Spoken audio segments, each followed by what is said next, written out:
dentro dessa tua busca, em que momento que a meditação chegou para você? Em que momento que você se deu conta, isso aqui são práticas meditativas? Ou Kundalini Yoga já começa com meditação? Como é que funciona isso? É tudo junto. Numa aula de Kundalini Yoga, você vai passar por todos os processos, respiração, movimento físico. Então, a estrutura da aula é sempre a mesma, embora dificilmente a gente repita um Kriya. O Kriya é a sequência de poses, ou uma meditação. A gente tem um espectro muito grande de práticas. Eu brinco que a gente tem remedinho para tudo. Então, a aula a gente começa abrindo com mantra, que eleva a frequência do nosso campo eletromagnético, então cria um campo de proteção e nos conecta com a fonte. O que é a fonte? É todo aquele conhecimento que nos antecedeu, todo aquele conhecimento disponível que está aí no universo. Então, a gente se conecta com essa fonte, daí a gente faz o Kriya. O Kriya é uma sequência de poses. Então, nós Kriya, por exemplo, para fortalecer o sistema nervoso, um Kriya para liberar estresse, um Kriya... São inúmeros Kriyas. Hoje, por exemplo, na aula eu vou trabalhar um Kriya para estamina, que é justamente isso que a gente está falando, buscar aquela reserva de força que é inerente a nós. E logo depois do Kriya, a gente faz um relaxamento, que é uma parte importantíssima da aula, porque o relaxamento... É difícil relaxar, né, gente? É desafiador. Exatamente. E depois do relaxamento, a gente vai para a meditação. Então, todo esse processo que antecede a meditação, na realidade, ele vai fazer a preparação para a meditação, para que naquele momento da meditação você esteja o mais disponível possível. E tem também aquela ilusão de que meditar é parar de pensar, né? E, na verdade, não é, né? Você passar a contemplar tudo aquilo que está acontecendo, tanto no seu campo mental quanto no seu campo físico.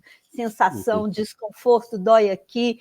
Enfim, você experimentar a presença naquela experiência do seu corpo físico, a presença na sua mente que está ali em movimento, até encontrar, eu falo que aquela fresta de silêncio, que muitas vezes na hora que você descobre que está ali, você sai dali, né? E tudo certo. Aí você retoma esse processo de contemplação.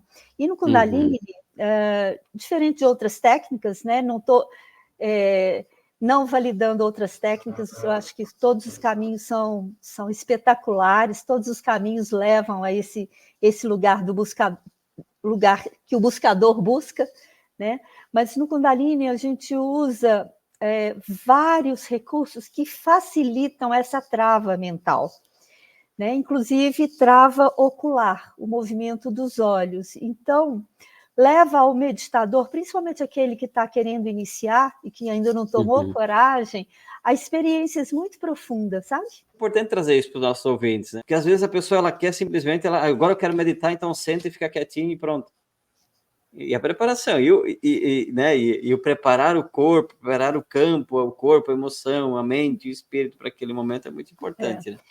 Na verdade, essa preparação ela se dá no nível biológico, né? A gente trabalha hormônios, a gente trabalha a parte elétrica, hormônios no nível químico, né? A parte elétrica no nível do sistema nervoso, e trabalha os campos eletromagnéticos a partir daí. Então, eu faço sadhana, eu faço prática meditativa todos os dias.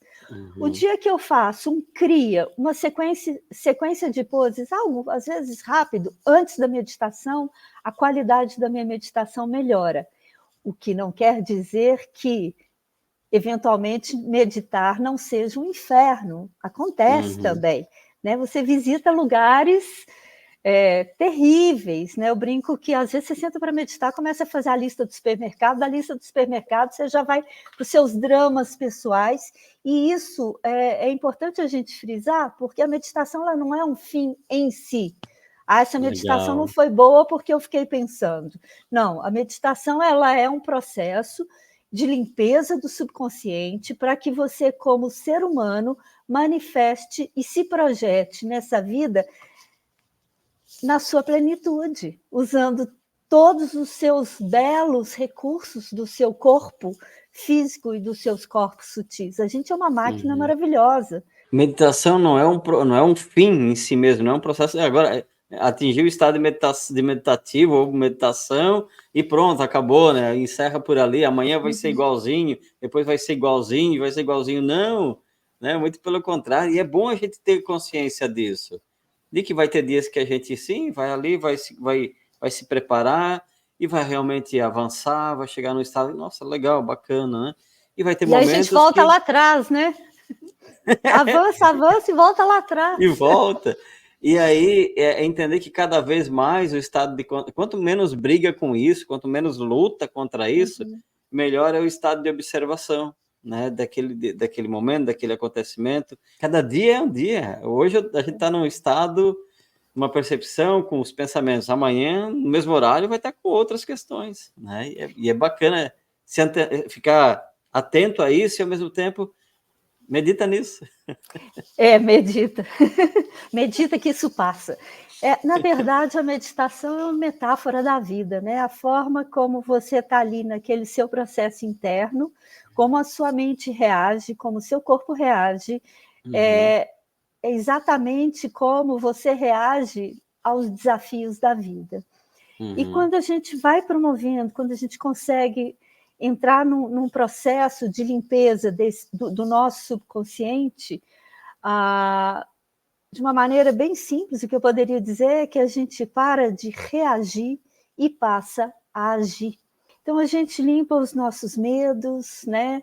A gente deixa de reagir aos nossos traumas. Não quer dizer que a gente vai esquecer da nossa história pregressa, mas a forma como a gente passa a se relacionar com a nossa história pregressa, dos traumas e dos medos, já não nos leva para aquele estado reativo, defensivo, calcado nessa memória do passado. A gente não apaga a memória, ela está ali, mas a gente redefine a nossa forma de se relacionar com essa memória. Todos os que eu conheço têm os seus desafios quando iniciam as práticas de meditação. E os desafios são os mais variados possíveis. Eu queria saber da Luísa se ela também teve desafios e quais foram esses desafios com o início das práticas de meditação. Tive um ótimo, aqueles assim que te esfrega a cara no chapisco, sabe? Eu venho da dança, e na dança é meio como uma experiência de uma vida de atleta. O tempo inteiro você se impõe uma autossuperação, né? Então, logo que eu comecei a fazer as sadhanas coletivas, chamadas sadhanas aquarianas, são 2 horas de prática. E a última 1 hora é 1 hora de meditação. E a última, com 7 meditações dentro dessa última 1 hora. E essa penúltima meditação é uma meditação de 22 minutos, que a gente fica sentado sobre o tornozelo, calcanhar esquerdo. Então, pressiona um pouco o joelho, né, e tal, e são 22 minutos. Falei, bom, se é para ficar 22 minutos, vou ficar 22 minutos. Então, e eu fazia essa prática com muita regularidade, já sentindo ali o meu joelho, também por causa da dança, o joelho já tinha levado alguns impactos e tal, e estou ali e tal. Final de 3 meses dessa prática, meu joelho estava inchado desse tamanho. Mas foi maravilhoso, né? Porque eu falo que a gente aprende a qualificar os desafios. Eu entendi naquele momento que eu estava querendo provar alguma coisa para alguém e para mim mesma. Então, eu acho que esse foi o primeiro desafio, assim, foi o primeiro chicote que eu tomei da prática, né? Porque eu estava naquele comportamento mental, né, que vinha, obviamente, da experiência com a dança, mas, obviamente, era algo meu, né, algo que estava ali como um padrão meu, de ter que fazer bem feito, de ter que acertar, de ter que ser bem vista, né? Embora ali na prática tivesse todo mundo de olhinho fechado, mas havia algo em mim que queria provar alguma coisa para alguém. Então, essa foi a primeira experiência que eu tive, assim, que foi muito enriquecedora. Um joelho inchado, ganhei um joelho inchado, depois parei, aprendi a fazer no meu limite, a respeitar o meu limite, principalmente a escutar o meu limite, né? Então, esse aí foi nos primeiros 6 meses de prática. E uma outra experiência muito, muito profunda, a quem eu agradeço profundamente, nós tivemos um professor do Satnam Rasayan, que é essa linha de cura, e é uma formação longa e uma formação dura, né? São meditações duras, e a relação aí com o nosso professor é uma relação também dura. E esse professor, que é o Gurudev, que se foi recentemente, há 2 anos, foi uma experiência assim, de muita... Ele foi muito duro comigo, mas de uma profunda transformação. Então, às vezes o mestre, né, o professor duro, que pode ser a vida, mas que pode eventualmente ser também um professor da prática, pode nos ajudar muito.